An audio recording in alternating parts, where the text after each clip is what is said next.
السلام علیکم ورحمۃ اللہ وبرکاتہ۔ میری بات سنو، چاہے تم لڑکی ہو چاہے تم لڑکے ہو، پورے غور و فکر سے اور دل سے اور پوری سننا۔ تمہارے دل میں بھی گلے شکوے ہیں نا کہ کوئی نہیں ہے تمہارا؟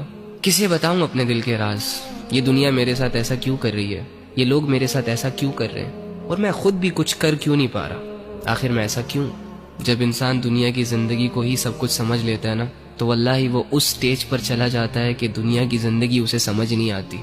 اینی ہاؤ، تو ایک کام کر، آج رات جب سب سو جائے نا تو چھپکے سے اٹھنا، کسی کو کانوں کان خبر نہیں ہونی چاہیے، اور سب سے الگ تھلگ ہو کر جانماز پکڑ، بچھا اور اس پر کھڑا ہو جا، ہاتھ باندھ، آنکھیں بند کر، امیجن کر کہ تیرا رب تیرے سامنے کھڑا ہے، وہ رب جس کا تو بندہ ہے، اور اسے اپنا سب کچھ مان، اور یہ تصور کر کہ آج میں اپنے رب کو اپنی حالت دکھانے آیا ہوں، آج میں اپنے رب سے اس دنیا کی شکایتیں کرنے آیا ہوں، آج میں اپنے رب سے دل کے راز بیان کرنے آیا ہوں۔ 2 رکعت نفل نماز پڑھ، اور نماز پڑھنے کے بعد جھولی پھیلا دے، ہاتھ اٹھا دے، بچھا دے خود کو، اور دل کی گہرائیوں سے پکار اپنے اس رب کو جو تیرے دل کے حال کو جانتا ہے، جو تب بھی تیرے ساتھ تھا جب دنیا تیرے ساتھ نہیں تھی، جو تب بھی تیرے ساتھ تھا جب دنیا تجھے جانتی نہیں تھی، اور جو آج بھی تیرے ساتھ ہے۔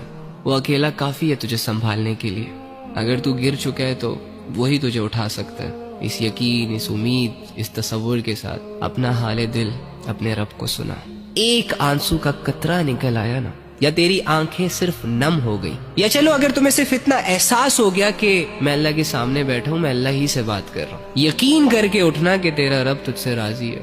اللہ کے سامنے کھڑے وہی ہوتے ہیں جن کو اللہ کی ضرورت ہوتی ہے۔ تو اللہ کے بندو، آپ کے مسئلے کس نے حل کرنے ہیں؟ عاملوں نے؟ کالے جادو والوں نے؟ کس نے کرنے آپ کے مسئلے حل؟ اللہ نے کرنے ہیں نا۔ تو اللہ کہاں ہے؟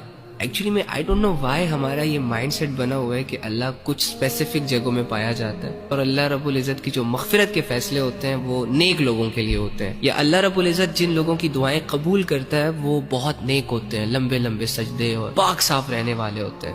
ہاں ٹھیک ہے، ان کا اپنا درجہ ہے، لیکن اس کا یہ مطلب بھی تو نہیں ہے نا کہ ایک عام انسان اللہ تک پہنچ نہ سکے، ایک عام انسان اپنے دل کی بات اللہ کو نہ کہہ سکے اور اللہ رب العزت کو اپنی طرف متوجہ نہ کر سکے۔ وہ کہتے ہیں کہ کوئی کعبے سے خالی ہاتھ لوٹ آیا تو کوئی گھر بیٹھے خدا کو پا گیا۔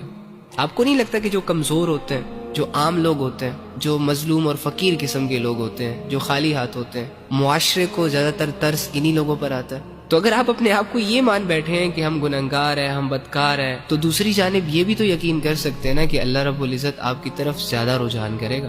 اللہ کے بندو، اللہ کہہ رہے میں تمہارے شارک کے بھی قریب ہوں، اس اللہ سے اپنے مسئلے حل کرواؤ جو اللہ ساری زبانوں کو سمجھتا ہے، جو اللہ دل کے حال کو جانتا ہے۔